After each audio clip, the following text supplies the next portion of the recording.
एक धनराशि 15 वर्षों में 3 गुनी हो जाती है, तो वार्षिक साधारण ब्याज की दर बतानी है। देखो, इस सवाल को आपको जब भी लगाना रहे, सवाल आप कैसे लगाओगे? साधारण ब्याज प्रत्येक वर्ष क्या होता है? समान होता है। तो आपको कुछ नहीं करना। अगर प्रत्येक वर्ष समान होता है तो इसका मतलब 100 वर्षों में 100 रुपए थे, अगर ये 3 गुना होने का मतलब 300 रुपए हो गए। अब अगर हम आपसे पूछें यहाँ पे ब्याज कितना मिला तो क्या बताओगे आप? यहाँ पे ब्याज अगर आपसे ये पूछा जाएगा, इसका ब्याज, आप ब्याज बताओगे, ब्याज क्या बताओगे? यहाँ पे ब्याज मिलेगा हमको 200 रुपए। 100 से 300 हुआ, ये दिया है हमें, ब्याज मिला है 200 रुपए। और क्या दिया हमको? 15 वर्षों में। तो जब भी आप ब्याज में समय से भाग दोगे ऐसे सवालों में, तो दर निकल के आएगा। हम क्या करेंगे, यहाँ पे भाग देंगे 15 1 15 3 45, 15 3 45, यानी 13.33%। कौन सा ऑप्शन सही होगा? ऑप्शन नंबर सी सही होगा। जब भी ऐसे सवाल आए आपको ऐसे ही लगाना है।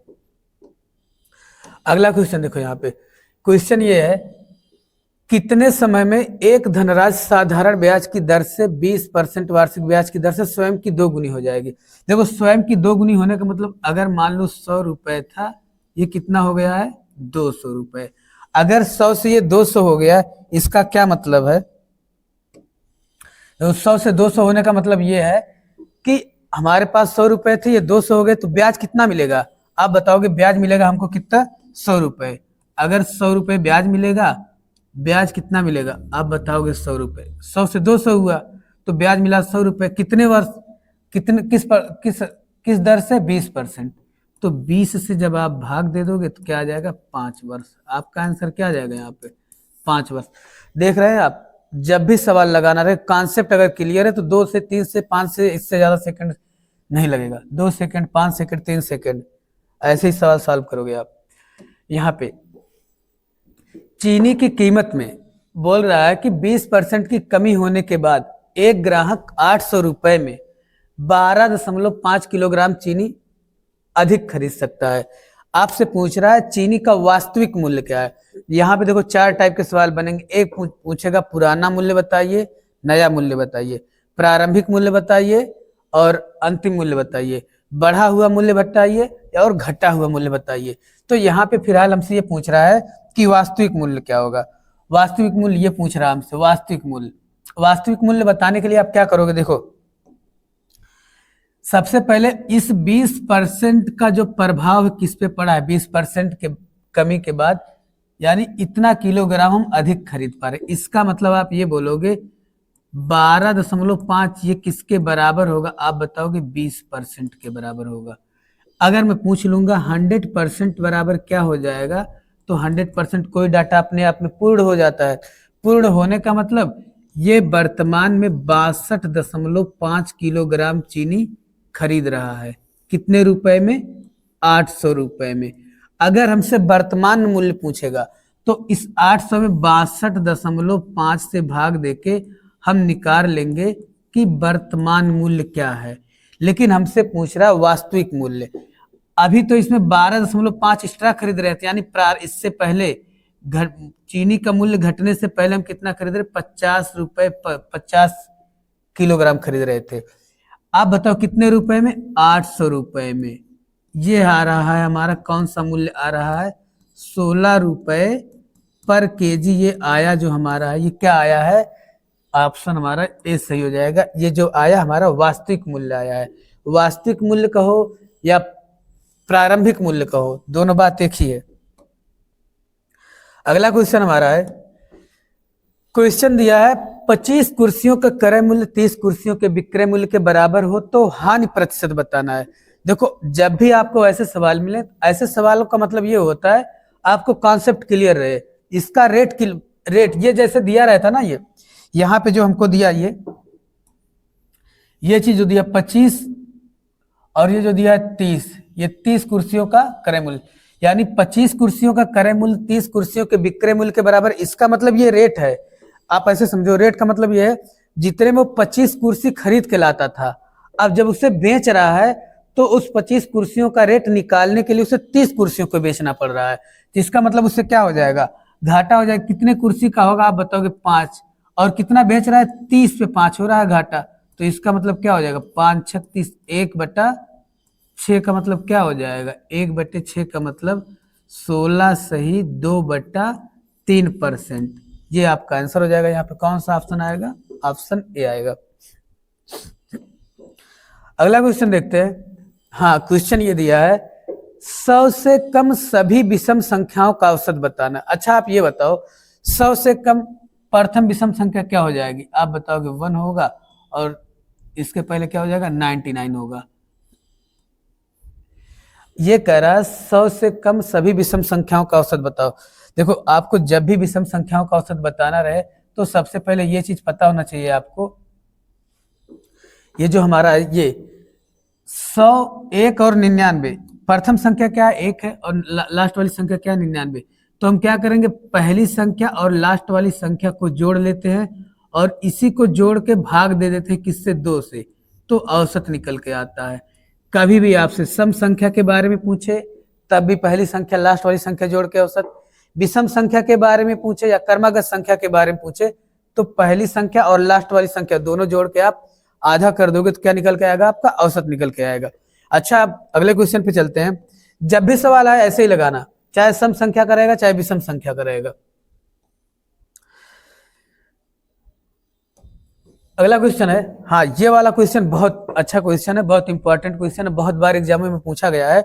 इसको लगाने के लिए देखो आप क्या करोगे, दिया है 40 पारियों का औसत 42 पारियों का औसत 30 है, 42 पारियों का औसत 30 है, ये आपको दिया गया है। और एक पॉइंट और दिया गया है, इनका जो अंतर है, इन दो पारियों का 42 पारियों का दिया है औसत 30 है, उसके अधिकतम स्कोर यानी एक उस 42 पारी में जो सबसे ज्यादा स्कोर बनाया है और जो सबसे कम स्कोर बनाया है, उन दोनों का अंतर जो दिया है वो अंतर कितना दिया है, 100 दिया है। और वही करा, अगर उन दो पारियों को हम निकाल देते हैं तो हमारे पास कितने पारी बचेंगे, 40 पारी। इन 40 पारियों का जो औसत दिया कितना दिया है, 28। आप ये बताओ, ये 40 पारियों का औसत दिया है 28। एक चीज आप यहां पे ध्यान देना, अगर मैं आपसे बोलूं ये कॉन्सेप्ट है औसत का, अगर औसत के बराबर कभी भी, औसत के बराबर कभी भी किसी समूह से किसी व्यक्ति को निकालो तो औसत में कोई परिवर्तन नहीं होता है, औसत वही रहता है, लेकिन वो व्यक्ति क्या होना चाहिए, औसत के बराबर निकालो। जैसे मैं बोल रहा हूं 42 पारियों का औसत 30 है, इसका मतलब है दो पारी को मैं निकाल दिया, यानी दो पारी अगर मैं दोनों पारियों को 60 यानी 30-30 करके निकाला होता तो औसत में कोई परिवर्तन नहीं होता, यानी 30-30 रन दो पारियों को। लेकिन औसत कम हुआ है, औसत कम हो गया कितना, दो कम हुआ है 28 पारियों 40 पारियों में दो कम होगा, तो यानी 80 रन एक्स्ट्रा लेके निकला होगा। इसका मतलब क्या हो जाएगा, 140, यानी उन दो पारियों का जो योगफल है 140, और एक पॉइंट और आपको दिया है यहाँ पे, अंतर दिया दोनों पारियों का 100 दिया है। जब भी ऐसे सवाल मिले, दो पारियों का योगफल मिले, दो पारियों का अंतर मिले, या दो संख्याओं का योगफल मिले, दो संख्याओं का अंतर मिले, तो उसमें बड़ी संख्या बतानी रहे या छोटी संख्या, दोनों बता सकते हो आप। एक बार इन दोनों को जोड़ के आधा कर दो, 240/2। जब आप जोड़ के आधा करोगे तो ये मैक्सिमम पारी आएगा, ये इसका मैक्सिमम पारी है, यानी अधिकतम पारी उसका क्या है, उस एक पारी में अधिकतम जो स्कोर है उसका 120। अच्छा अगर मिनिमम बताना रहेगा तो मैं बोल रहा हूं इन दोनों का डिफरेंट कर लो, कितना आ जाएगा 40, इसका आधा कर दो क्या आ जाएगा 20, यानी उसका जो न्यूनतम स्कोर होगा कितना होगा 20, यानी अधिकतम और न्यूनतम स्कोर का अंतर भी देख लो कितना आ रहा है, 100 आ रहा है। तो यानी उसका इसमें ऑप्शन दिया नहीं है, 120 उसका मैक्सिमम स्कोर होगा, मिनिमम पूछा जाएगा तो क्या बताओगे आप, 20 बताओगे। अगले क्वेश्चन पे आते हैं। हाँ ये क्वेश्चन बहुत अच्छा क्वेश्चन है। देखो 7 लगातार पूर्णांक संख्याओं का औसत 20 है, सबसे बड़ी संख्या क्या होगी। इसमें भी आपको कॉन्सेप्ट क्लियर होना चाहिए, अगर संख्याएं लगातार हैं तो जो भी औसत होता है हमेशा मध्य वाली संख्या होगी। कभी भी औसत जो है, अगर संख्याएं लगातार है तो औसत क्या रहेगी, हमेशा मध्य वाली संख्या रहेगी। अच्छा ये बताओ, अगर औसत 20 बोल रहा है तो यानी अगर औसत 20 है तो यानी ये बीच में रहेगा। सबसे बड़ी संख्या बतानी है तो 20 में औसत इसको रखना है तो बीच में, तो 3 संख्या इधर रख देंगे, 3 संख्या इधर, 7 संख्याएं हो जाएंगी। इसके पहले 19, इसके पहले 18, इसके पहले क्या आ जाएगा 17, इसके बाद क्या आ जाएगा 21, 22 और ये 23। हमसे पूछ रहा है कि सबसे बड़ी संख्या, तो बड़ी संख्या क्या है 23। जब भी आपको ऐसा सवाल मिले तो औसत को हमेशा कहाँ रखना, मध्य में। औसत हमेशा मध्य वाली संख्या होती है। जैसे यहां पर ही पूछ लिया आपसे 7 लगातार धनात्मक संख्याओं का औसत कितना है, 26 है। 7 लगातार धनात्मक संख्याओं का औसत 26 है, सबसे छोटी संख्या। देखो मैंने ये बताया है, जब भी आपको औसत मिले, औसत को आप क्या करो, मध्य में रखोगे। तो अगर ये 26 हमारा औसत है, औसत बीच में रहेगा। आप ये बताओ औसत को बीच में रखने के लिए कितनी संख्या है, 7, यानी 3 संख्या इधर और 3 संख्या इधर। आप ये बताओ 26 के पहले 3 संख्या क्या हो जाएगी, और लगातार ही संख्याएं हैं, तो आप बताओगे 25 होगा, यहाँ पे, यहाँ 24 हो जाएगा, और यहाँ पे 23 आ जाएगा। हमसे क्या पूछ रहा है, सबसे छोटी संख्या। देखो औसत को एकदम बीच में रखेंगे, 3 संख्या छोटी और 3 संख्या बड़ी कर देंगे, तो यहाँ सबसे छोटी संख्या क्या आ जाएगी, 23 आएगी। अगला क्वेश्चन देखो आप। अच्छा ये सवाल है, 9 लगातार विषम संख्याओं का औसत 53 दिया है। देखो सब में कॉन्सेप्ट क्लियर रहना चाहिए, औसत जो है हमेशा बीच वाली संख्या होती है, तो हम 53 को जो है कहाँ रखेंगे, मध्य में रखेंगे। और ये कह रहा है छोटी विषम संख्या कौन सी होगी, अगर 53 मध्य में है और 9 लगातार संख्या लिखनी है विषम, तो यानी 4 संख्या इससे पहले होगी और 4 संख्या इसके बाद, तभी तो मध्य में रहेगा। इसके पहले क्या हो जाएगा 51, इसके बाद 49, इसके बाद 47 विषम संख्या, इसके बाद 45। ये 4 सबसे छोटी संख्या पूछा है, तो सबसे छोटी संख्या क्या आ जाएगी 45। अच्छा अगर हमसे सबसे बड़ी पूछा होता तो क्या करते हम, ये 55 कर लेते और ये 57 कर देते और 59 कर लेते, इसके बाद क्या कर लेते 61। अगर हमसे सबसे बड़ी पूछा होता तो हम क्या बताते यहाँ पे 61। अगला क्वेश्चन देखते हैं। हाँ ये सवाल देखो आप, लगातार 5 धन पूर्णांकों का औसत n है। यदि अगली 2 पूर्णांक संख्याओं को भी मिला लिया जाए तो सभी संख्याओं का औसत क्या होगा। यहाँ पे इसको ये बोलना चाहिए था नया औसत क्या होगा, या औसत में कितने की वृद्धि आएगी। देखो जब भी आपको ऐसे सवाल मिले, लगातार संख्या रहे, क्रम से रहे, और उसके बाद अगली संख्याओं को शामिल कर लिया जाए, तो औसत कितने की वृद्धि हो जाएगी या नया औसत क्या हो जाएगा। एक छोटे कॉन्सेप्ट पे आप देख लो, 1 है, 2 है, 3 है, 4 है, 5 है, और मान लेते हैं 6 दिया और ये 7 दिया। अगर हम आपसे पूछ रहे हैं औसत क्या होगा, तो पहली संख्या लास्ट वाली संख्या जोड़ के बता दोगे, या मध्य वाली संख्या औसत होती तो औसत क्या बताओगे आप 4। अगली 3 संख्या को हम शामिल कर लेते हैं, 7 के बाद 8, 9 और 10। अब अगर हम आपसे पूछें औसत क्या होगा, तो 10 1 11, 11/2 करोगे क्या आ जाएगा 5.5। औसत में कितने की वृद्धि हुई, आप बताओगे 1.5 की। देखो जितनी अगली संख्या शामिल करोगे क्रमागत, उसका औसत आधा बढ़ जाएगा। यानी अगर 3 संख्या हम शामिल करेंगे, 3 का आधा कितना होता है 1.5, 2 संख्या हम शामिल करें तो 2 का आधा कितना होगा 1, यानी 1 की वृद्धि हो जाएगी।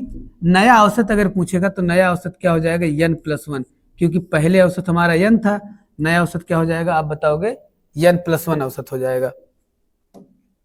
अगले क्वेश्चन पे आते हैं। जब भी देखो ऐसे सवाल मिलेंगे तो एकदम सेम ऐसे ही लगाना है। यहाँ पे A B C D E F G लगातार सम संख्याएं हैं, वहीं J K L M N लगातार विषम संख्याएं, सभी संख्याओं का औसत क्या होगा। यहाँ पे ऑप्शन सही है नहीं, फिलहाल सवाल को लगा लेते हैं, देखो कैसे लगाओगे आप। मैंने ये बताया औसत मध्य वाली संख्या होती, तो यहाँ मध्य में क्या है C, यानी इसका औसत क्या हो जाएगा C, और यहाँ पे औसत क्या है L, इसका औसत क्या हो जाएगा, सॉरी यहाँ पे मध्य में D है। देखो 3 इधर और 3 इधर, तो बीच में क्या हो गया D, 2 इधर और 2 इधर, बीच में क्या हो गया L। तो यहाँ पे जो हमारा औसत आएगा आप बताओगे D, और यहाँ पे औसत क्या हो जाएगा L, D+L/2, ये हमारा औसत हो जाएगा। ऑप्शन दिया नहीं है तो ऐसे ही लगा लेते हैं, यही ऑप्शन, आप यही आंसर सही होगा D+L/2। इसके और सारे आंसर होंगे, बट आपको यहाँ पे ऑप्शन दिया नहीं तो मैं यही बताऊंगा। अगला क्वेश्चन है 80 लीटर मिश्रण में दूध तथा पानी का अनुपात क्या दिया है, 3:2, जिसमें कितना दूध मिलाया जाना चाहिए जिससे दूध और पानी जिससे दूध पानी का 2 गुना हो जाए। आप देखिए यहाँ पे ये कह रहा है कि दूध मिलाने की बात कर रहा है। इसका मतलब ये अगर हम दूध मिलाएंगे तो जो पानी है पानी की मात्रा उतनी ही रहेगी लेकिन दूध बढ़ेगा। वही कह रहा है कितना और दूध मिला देना चाहिए इसमें। पहले हम देख लेते हैं पूरे मिश्रण में दूध और पानी कितना कितना है।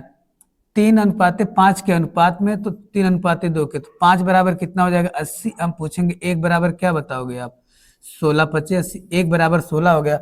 अगर हम पूछे यहाँ पे दूध कितना है तो आप बताओगे 16 3 48, 3 यूनिट है तो दूध हो गया 48। अच्छा अगर मैं आपसे पूछ रहा हूँ पानी कितना है तो आप बताओगे कितना है 32, यानी पानी है 32 लीटर। अब आपको यहाँ पे ये देखना है, ये कह रहा है दूध मिलाने की बात कर रहा है, यानी उस मिश्रण में पानी जितना है उतना ही रहेगा, यानी पानी जितना है उतना ही रहेगा। दूध पानी का 2 गुना हो जाए, यानी अगर पानी उस मिश्रण में 32 है तो 32 रहेगा, लेकिन 32 का 2 गुना, यानी इसको हमें 64 करना है। 64 करने के लिए हमको क्या करना पड़ेगा, इसमें कितना लीटर और मिलाना पड़ेगा, 48 64 से निकाल दोगे कितना आ जाएगा 16 लीटर। यानी कितना लीटर दूध और मिलाना चाहिए 16 लीटर। 16 लीटर दूध मिलाओगे तो क्या हो जाएगा, पानी का 2 गुना हो जाएगा। अगले क्वेश्चन पे आते हैं। यह है चीनी की कीमत, चीनी का सवाल है ये। चीनी की कीमत में कटौती के बाद एक गृहिणी 240 रुपए में 6 किलोग्राम चीनी ज्यादा खरीद सकती है। चीनी का वास्तविक क्रय मूल्य क्या है। देखो जब भी आपको सवाल ऐसे मिले, मैंने ये बताया उसका सीधा सीधा फंडा यही होता है, 20% कटौती की गई है। इस 20% का जो प्रभाव पड़ रहा है, इस कटौती के कारण 6 किलोग्राम चीनी ज्यादा खरीद पा रहा है। इसका मतलब ये 20% बराबर क्या हो जाएगा 6। मैं पूछ लूंगा 20 पंचे 100, 100% बराबर क्या हो जाएगा 6 पंचे आप बताओगे 30। अगर हमसे ये पूछा होता वर्तमान मूल्य बताइए, तो जब भी आपसे वर्तमान मूल्य पूछे तो वर्तमान मूल्य आप कैसे बताओगे। वर्तमान में वह 240 रुपए में 30 किलोग्राम खरीद रहा है, तो पर केजी का रेट क्या बताओगे आप, 8 रुपए पर केजी हो जाएगा। लेकिन हमें वर्तमान मूल्य नहीं बताना है, हमें बताना है वास्तविक मूल्य क्या होगा। आप ये बताओ वर्तमान में तो 30 खरीद रहा है ना, इससे, लेकिन इस 30 में कितना ज्यादा खरीद रहा हो 6 किलोग्राम, क्योंकि चीनी के मूल्य में कटौती हुई है तो आप 6 घटा देना, यानी 24 किलोग्राम पहले खरीदता था वो कितने रुपए में 240 रुपए में। अगर अब आपसे पूछे पर केजी मूल्य क्या है 10 रुपए पर केजी। कोई फार्मूला नहीं लगाना है। अगर आपको कॉन्सेप्ट नहीं पता है तो फिर यहाँ भी सवाल नहीं लगा पाओगे वहां पे, क्योंकि अगर आपको कॉन्सेप्ट नहीं पता है तो सवाल में जरा सा भी कुछ चेंज करेगा तो फिर आप कंफ्यूज हो जाओगे। तो इसलिए आपको कॉन्सेप्ट क्लियर होना चाहिए, कॉन्सेप्ट आपको आना चाहिए। यहाँ पे दिया है, यहाँ पे देखो सेम वही सवाल है। संतरे की कीमत में 25% की कटौती के बाद ग्राहक 16 रुपए में 4 संतरे अधिक खरीद पाता है। अच्छा ये बहुत छोटी सी बात है कि अगर किसी भी चीज के मूल्य में कमी होगी तो जितना रुपया पहले आप खर्च कर रहे थे अगर वर्तमान में भी उतने ही रुपए खर्च करोगे तो मूल्य में कमी होने के बाद आप वस्तु को ज्यादा खरीद पाओगे। वही चीज यहाँ पे कह रहा। पहली बात क्वेश्चन को समझना चाहिए, अगर आप क्वेश्चन समझ जाओगे तो लगाने में आसानी होगी। यानी इस 25% का जो प्रभाव किस पे पड़ रहा है, सीधे सीधे 4 पे पड़ रहा है। तो आप बताओगे 25% बराबर कितना हो जाएगा 4। मैं पूछूंगा 100% बराबर क्या हो जाएगा 25 चौके 100, तो 4 चौक क्या हो जाएगा ये 16। यानी वर्तमान में वो 16 किलोग्राम 16 संतरे खरीद रहा है वर्तमान में, कितने रुपए में आप बताओगे 16 रुपए में। अगर 16 रुपए में 16, अच्छा वर्तमान रेट हमसे पूछा है, वर्तमान तो नहीं पूछा है। वर्तमान पूछा होता तो 16/16 कर देते, एक आधा। लेकिन हमसे पूछ रहा वास्तविक क्रय मूल्य, यानी वास्तविक का मतलब ये पहले जो बढ़ने से पहले क्या था। तो आप बताओगे 16। अच्छा ये बताओ इस 16 किलोग्राम में कितना किलोग्राम वो ज्यादा खरीद पा रहा है 4, यानी पहले वो 12 ही खरीदता था। तो 12 1 के 12 40, 12 3 36, यानी 1.33, यानी उसका पहले वाला मूल्य कितना रहेगा आप बताओगे 1.33 रुपए होगा। ये भी सवाल देखो, मैंने इससे पहले भी इसी टाइप का एक सवाल बताया था, 42 पारियों का औसत, और इसमें भी यही दिया है। देखो, जब भी आपको ऐसे सवाल मिलेंगे तो ऐसे सवालों को लगाने का मैं एक बहुत आसान तरीका बताता हूं आपको। लगाना कैसे रहेगा, कुछ नहीं करना, बस ऐसे ही करना है। जैसे मुजबानी आप लगा सकते हो, बस एक बार आप देख लो। 40 पारियों का औसत 50 है, 2 पारी निकाल दिए तो 38 पारियों का औसत कितना हो गया है, 48 हो गया। देखो, ये मैंने ये मैं कह रहा हूं कि अगर आपको यहाँ पे ये दिया रहे ये चीज, तो सबसे पहले आपको ये पता होना चाहिए कि 40 पारियों का औसत 50 है।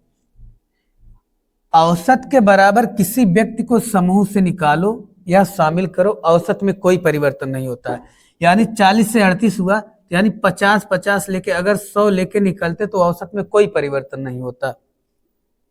लेकिन औसत क्या हुआ, घट गया है। दो घटा, कितने पारियों में 2 घटेगा, 38 पारियों में 2 घटेगा, मतलब 38 दूना कितना, 76। आप बताओगे कि अब वो जो दोनों लोग निकले हैं उनके मैक्सिमम और मिनिमम पारी का जो योगफल था वो कितना है, 76 है। और उसमें आप लोगों को और एक चीज, ये 2 पॉइंट समझ में आ गया होगा। इसके बाद ये कह रहा उच्चतम स्कोर और न्यूनतम स्कोर का जो डिफरेंट है वो 72 है। एक चीज आप समझिए, जब भी आपको 2 संख्याओं का योगफल मिले और 2 संख्याओं का अंतर मिले तो आप कैसे बताओगे उससे, अगर आप जोड़कर आधा करोगे तो बड़ी संख्या निकल के आएगी, और आप घटा के आधा करोगे तो छोटी संख्या निकल के आएगी। देखो, मैंने ये कहा अगर उनका योगफल 176 है और अंतर जो दिया है 172 दिया है, इन दोनों को अगर आप जोड़ोगे तो 8 4 2 1 3 हो जाएगा, और आधा करोगे 174 आएगा, यानी 174। आपसे पूछ रहा उसका मैक्सिमम पारी क्या होगा, तो यानी 174 उसकी मैक्सिमम होगा। अच्छा, मिनिमम पूछा होता दोनों का डिफरेंट कर लो, 4 का आधा कर दो, कितना आ जाता, 2। मिनिमम पूछा होता तो क्या बताते हम, 2 बताते, बट हमसे ये पूछा है मैक्सिमम। एक सवाल है चोर सिपाही का। एक चोर चोरी करके 40 किलोमीटर प्रति घंटे की चाल से भागना प्रारंभ करता है। चोरी होने के 1 घंटे बाद उसका पीछा जो है पुलिस करती है, और पुलिस जो है 50 किलोमीटर प्रति घंटे की चाल से करती है। तो आपको निम्नलिखित प्रश्नों का उत्तर बताना। पहला, पीछा करने के कितनी देर बाद चोर पकड़ा जाएगा, और दूसरा, चोरी होने के स्थान से कितनी दूरी पर पकड़ा जाएगा, और यह है कितनी दूरी पर, और चोरी होने के कितनी देर बाद पकड़ा जाएगा। मैं ये कह रहा हूं जब भी ऐसे सवाल आए तो आप मान लो यहाँ पे कोई स्थान है, यहाँ से चोरी हुआ है, और मान लेते हैं चोर यहां तक भाग के आया है।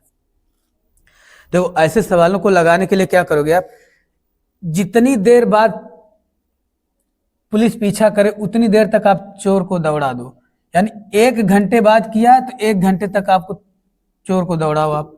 चोर अगर दौड़ कर जाएगा तो 1 घंटे में वो 40 किलोमीटर जाएगा, क्योंकि उसकी 40 किलोमीटर प्रति घंटे है, तो 40 किलोमीटर की दूरी वो 1 घंटे में तय करेगा। अब मान लो यहाँ से सिपाही 50 किलोमीटर प्रति घंटे की चाल से पीछा करेगा। आप बताओ 50 किलोमीटर प्रति घंटे की चाल से अगर 40 से चलेगा तो दोनों के बीच की दूरी समान रहेगी। 40 से ये भी चले और 40 से ये भी भागे, तो इनके बीच की दूरी 40 किलोमीटर हमेशा बनी रहेगी, और कभी नहीं पकड़ पाएगा पुलिस। लेकिन क्या होगा, पुलिस की चाल अधिक रहेगी तभी पकड़ पाएगा। अब बताओ यहाँ पे कितना अधिक है, 10, यानी यही 10 किलोमीटर प्रति घंटे की चाल से 40 किलोमीटर की दूरी कवर करने में इसे कितना घंटे लगेंगे, 4 घंटे। यही इसका आंसर होगा। यानी पीछा करने के कितनी देर बाद, आप बताओगे 4 घंटे। जब पुलिस ने पीछा करना शुरू किया उसके 4 घंटे बाद चोर को पकड़ लिया। दूसरा दिया, चोरी होने के कितनी देर बाद पकड़ा जाएगा। चोरी हुई है जब, उसके 1 घंटे बाद तो पुलिस ने पीछा किया, और पुलिस 4 घंटे में पकड़ी, और 1 घंटे एक्स्ट्रा जो लेट आए हैं। अरे यार, 1 आया तो ये कितना हो जाएगा, ये 5 घंटे। अगर आपसे पूछा जाए तो आप कितना टाइम बताओगे, 5 घंटे बताओगे। अच्छा, चोरी होने से के स्थान से कितनी दूरी पर, मान लो मैंने ये बताया चोरी यहाँ पे हुआ है और ये लोग भाग रहे हैं। जब ये इसने दौड़ना शुरू किया सिपाही ने, तो कितने घंटे बाद, 4 घंटे बाद पकड़ा है। तो आप ये बताओगे 50 किलोमीटर प्रति घंटे की चाल से 4 घंटे में वह कितना दूरी तय किया होगा। 4 घंटे में बताओगे 200 किलोमीटर। तो ये आंसर आएगा इसका 200। ये तीनों, इसी में तीनों सवाल आते हैं, एक ही सवाल पूछा जाएगा, चाहे ये पूछा जाएगा, चाहे ये, बट आपका कॉन्सेप्ट क्लियर रहना चाहिए। अगर क्लियर नहीं है तो आप कंफ्यूज हो जाओगे इसमें। अगला सवाल है, 300 मीटर लंबे प्लेटफॉर्म को एक रेलगाड़ी 10 सेकंड में पार करती है, और जबकि अगर प्लेटफॉर्म की लंबाई ज्यादा हो जाए यानी 550 मीटर हो जाती है तो उसे कितने सेकंड लगते हैं? 15 सेकंड में। अब यहां से एक चीज आप समझ लो, 10 सेकंड में उसे पार करने में, 10 सेकंड में पार करती है 300 मीटर लंबी प्लेटफॉर्म को 10 सेकंड में। अच्छा, 15 सेकंड, 5 सेकंड और एक्स्ट्रा लग गए तो वो पार कर रही है 550 मीटर लंबे प्लेटफॉर्म को। हम ये कहेंगे कि 5 सेकंड जो एक्स्ट्रा लग रहा है वो क्यों लग रहा है? क्योंकि उसने दूरी बढ़ा दिया, कितना? 250, यही एक्स्ट्रा तय कर रहा है। एक चीज और है, 1 सेकंड में जब आ जाएगा तो चाल आ जाएगा, 1 सेकंड में उसके द्वारा तय की गई दूरी क्या बताओगे? तो 250 बटे में क्या करोगे आप? 5, यानी 50 मीटर प्रति सेकंड। अगर अब आपसे पूछा जाए कि ट्रेन की चाल क्या होगी तो आप बताओगे 50 मीटर प्रति सेकंड, ये तो ट्रेन की चाल होगी। एक चीज और है, अगर आपसे ये पूछा जा रहा है लंबाई, आंसर तो आ गया ना 50 मीटर प्रति सेकंड, ये किसकी चाल है? ट्रेन की। लंबाई पूछा जाएगा, जब भी आपको ट्रेन की लंबाई पूछी जाए तो आप बताओ 50 तो उसकी चाल है, और 300 मीटर लंबे प्लेटफॉर्म को पार करने में कितना समय लगाया है? 10 सेकंड। तो 10 से हम गुणा करेंगे तो उसके द्वारा तय की गई कुल दूरी कितनी हो जाएगी? 500 मीटर की। लेकिन आप यहां पे एक चीज देखो, ये उस 10 सेकंड में 500 मीटर की दूरी तय करती है, उस जिसमें 300 मीटर किसकी है? प्लेटफॉर्म की। और कोई भी ट्रेन अगर किसी प्लेटफॉर्म को पार करती है तो वह अपनी लंबाई और प्लस प्लेटफॉर्म की लंबाई, दोनों की लंबाई दूरियों के योगफल के बराबर होती है। तो इसमें से हम प्लेटफॉर्म की लंबाई घटा देते हैं तो क्या आ जाएगा? ये 200 मीटर, और ये जो 200 मीटर आया ये क्या आया? ये ट्रेन की लंबाई आई है। तो जब भी आपसे ट्रेन की लंबाई पूछी जाएगी तो आप आसानी से बता लेना, चाहे चाल पूछा जाए चाहे लंबाई पूछी जाए। सवाल ये है, 3 की पावर 30, 3 की पावर 60, 3 की पावर 90। अभी इसको बताना रहे तो आप कैसे बताओगे? औसत बताना है। देखो, औसत सबको पता होता है, औसत क्या होता है? सभी संख्याओं का योगफल बटे पूरी संख्या, जितनी संख्याएं होती हैं, यानी 3 की पावर 30 प्लस 3 की पावर 60 प्लस 3 की पावर 90। कितनी संख्याएं हैं? 3। भाग दोगे 3 से, देखो 3 से जब इसे काटोगे तो एक 3 कॉमन लोगे तो यहाँ पे 2 की पावर 29 बचेगी, 3 की पावर 29 और प्लस 3 की पावर 59 और प्लस 3 की पावर 89, यही आपका आंसर आएगा। ये हो जाएगा। देखो 3 यहां से जब आप कॉमन लोगे ना तो 1 की पावर घट जाएगा, उससे को 3 से 3 डिवाइड हो जाएगा, तो ये आपका आंसर आ जाएगा। तो जब भी आपको ऐसे सवाल मिले तो आप बहुत आसानी से इसे डील कर सकते हो, जब भी आपको मिलेंगे ऐसे सवाल। एक सवाल ये देखो, इससे पहले अभी मैंने ये सवाल बताया था, एक चोर किसी सिपाही का 1 किलोमीटर प्रति घंटे की एक चोर किसी सिपाही से 1 किलोमीटर की दूरी पर खड़ा है, दोनों एक ही समय दौड़ना प्रारंभ करते हैं। चोर की जो चाल है 10 किलोमीटर प्रति घंटे है और सिपाही की चाल 11 किलोमीटर प्रति घंटे है, तो बताइए कितनी देर बाद सिपाही चोर को पकड़ लेगा? इस सवाल को आप लगा लेना, अभी इससे पहले जस्ट बताए हैं। इस सवाल पे आते हैं। कोई धनराशि है साधारण ब्याज की दर से 5 वर्षों में कितना हो जाती है? 1000, और 7 वर्षों में कितना हो जाती है? 1300। देखो, जब भी आपको ऐसे सवाल मिले, मैं जो भी सवाल बता रहा हूं, मुझे लग रहा है किसी भी सवाल में 5 से 10 सेकंड से ज्यादा टाइम नहीं लग रहा है, बस पढ़ने में जो टाइम लग रहा है, बाकी लगाने में कोई सवाल में 10 सेकंड से ज्यादा टाइम नहीं लगेगा। जैसे 5 सेकंड में कितना जा रहा है आप बताओगे? 1000, और 7 वर्षों में, अरे क्या बोल रहे हैं हम, 5 वर्षों में कितना हो गया धनराशि? 5 वर्षों में हो गया है 1000, और 7 वर्षों में कितना हो गया है? 1300। आपसे अगर मैं ये पूछूं, ये सबको पता है साधारण ब्याज क्या होता है? प्रत्येक वर्ष समान होता है। अगर मैं बोलूंगा 2 वर्ष का ब्याज कितना हो जाएगा तो आप बताओगे 300। ये तो 2 वर्ष का ब्याज होगा। अगर ये पता है आपको साधारण ब्याज प्रत्येक वर्ष समान होता है, तो 1 वर्ष का कितना हो जाएगा? आप बताओगे 150 मिला होगा, तभी तो अगले वर्ष जब 150 मिलेगा तो कितना हो जाएगा? 302 वर्ष का। अब हमसे ये पूछ रहा है कि मूलधन ज्ञात कीजिए, ये पूछा हमसे। अच्छा आप ये बताओ, इससे लगाओगे तब भी आंसर यही आएगा, चाहे जिससे लगाएं। अगर मैं बोल रहा हूं 5 वर्षों में 1000 हो गया है, तो 5 वर्ष में ब्याज कितना हुआ होगा? 5 वर्ष में, 1 वर्ष का 150 है, तो 5 वर्ष का कितना हो जाएगा ब्याज? 750। हम क्या करेंगे, 1000 में से 750 घटा देंगे, आंसर क्या आ जाएगा हमारा? 250। आपका आंसर क्या आ जाएगा? 250, ऑप्शन ए। अच्छा अगर आप इससे भी लगाना चाहो तो कोई दिक्कत नहीं, इससे भी लगा सकते हो आप। ये क्या करोगे आप, 15 सत्ते 105 हो जाएगा, और इसमें 1300 में से आप घटा दोगे, जो आ जाएगा वही आंसर आ जाएगा आपका। कितना आ जाएगा ये? 250। किसी से भी लगाओ आंसर आना, लेकिन कॉन्सेप्ट अगर पता रहेगा तब। अगर कॉन्सेप्ट नहीं पता तो वही PRT/100 करो, उसी में आप लगाओ।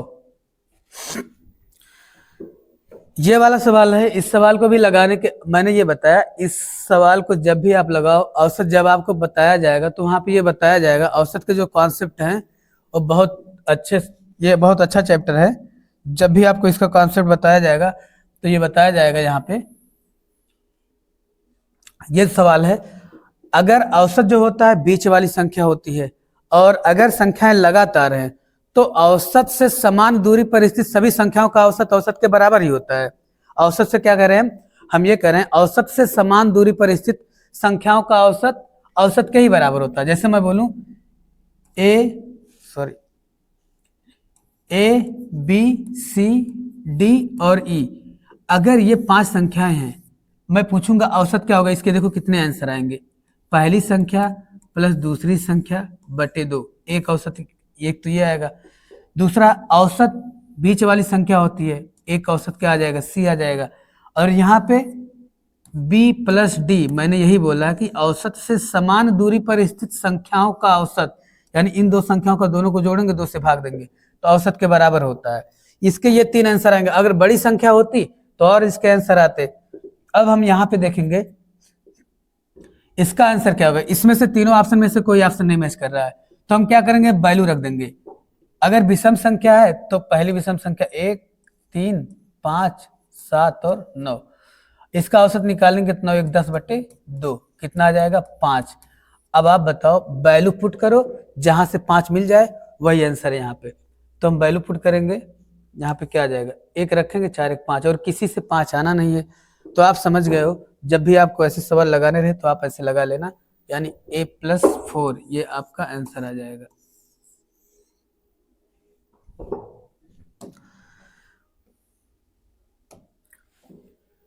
रघु ने, ये सवाल है, रघु ने 1200 किलोमीटर की दूरी 1200 किलोमीटर की यात्रा हवाई जहाज से तय की, जो कुल यात्रा का 2/5 भाग था। उसने कुल यात्रा 1/3 भाग कार द्वारा, 1/3 भाग कार द्वारा तथा शेष यात्रा रेलगाड़ी द्वारा तय की है। तो रेलगाड़ी की, यहाँ पे प्रेजेंट करने का, जब आप फ्रैक्शन पढ़ोगे तो फ्रैक्शन में प्रेजेंट करने का तरीका पता होना चाहिए। यानी 2/5 भाग उसने हवाई जहाज से तय किया, यानी 5 में से उसने 2 भाग तय किया है। कुल 5 भाग है, उसमें से 2 भाग तय किया है, तो 2 भाग बराबर कितना हो जाएगा? आप बताओगे 1200 हो जाएगा। मैं पूछूंगा 1 भाग बराबर क्या हो जाएगा? 2 6 12 यानी 600 बताओगे आप। 1 भाग हो गया हमारा 600। अगर 1 भाग, अगर मैं पूरी दूरी पूछूंगा तो क्या बताओगे? 5 यूनिट बराबर क्या हो जाएगा? 5 6 30, यानी क्या हो जाएगा? ये 3000 किलोमीटर। जो दूरी है, कुल दूरी कितनी है? 3000 किलोमीटर। अच्छा मैं ये क्या दिया? ये हवाई जहाज का तो दिया ही है।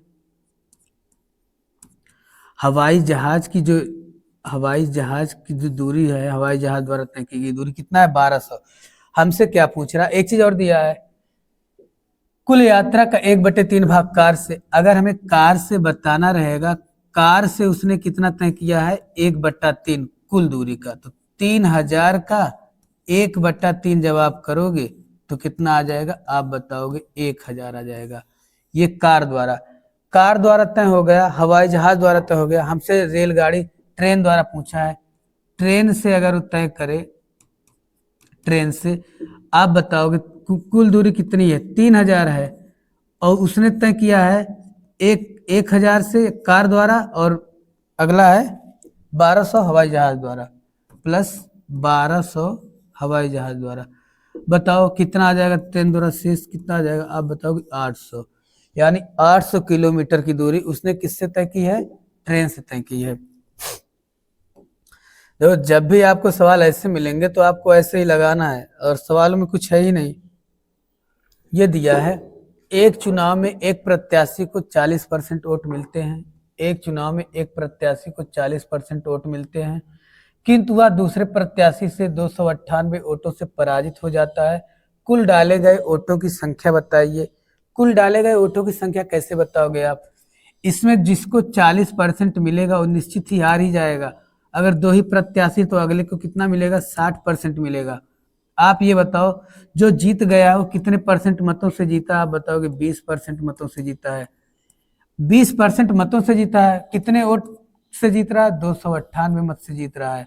मैं पूछूंगा 100% क्या बताओगे, 20 पंचे 100, ये 100% हो गया। 5 से इधर गुणा करो, 5 8 40, 5 9 45, 4 49, और ये क्या हो जाएगा, 14 हो जाएगा। तो आपका आंसर क्या सही हो जाएगा इसमें, ऑप्शन बी।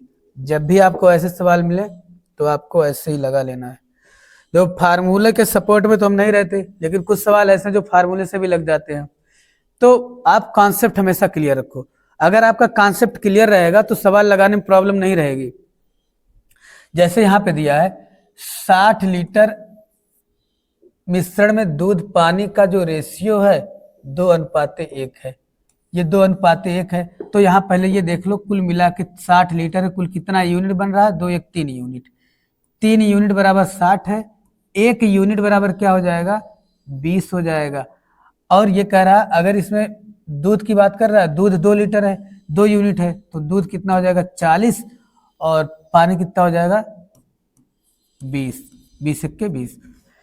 अब ये कह रहा है कि आप ये बता दो 1:2 पाने के लिए उसमें पानी कितनी मात्रा में मिलाई जानी चाहिए। आप ये बताओ जो 1:2 बनाना है इसमें किसका मान फिक्स है, क्योंकि दूध में कोई परिवर्तन नहीं, दूध जितना मात्रा में रहा होगा उतने मात्रा में रहेगा, यानी 40 दूध रहेगा।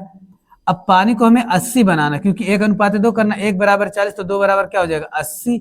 हमें 80 करना है तो इसमें से कितना लीटर मिलाना पड़ेगा, 20 इसमें से निकाल दो, यानी 60। 80 मिलाने के लिए क्या करना पड़ेगा, 60 लीटर पानी उसमें और डालना पड़ेगा, तब जाके उसका अनुपात 1:1 क्या हो जाएगा, ये 2 हो जाएगा। यही हमसे पूछ रहा है। बस बाकी इतने ही सवाल हैं। आज के लिए इतना ही, मिलते हैं आपसे नेक्स्ट क्लास में।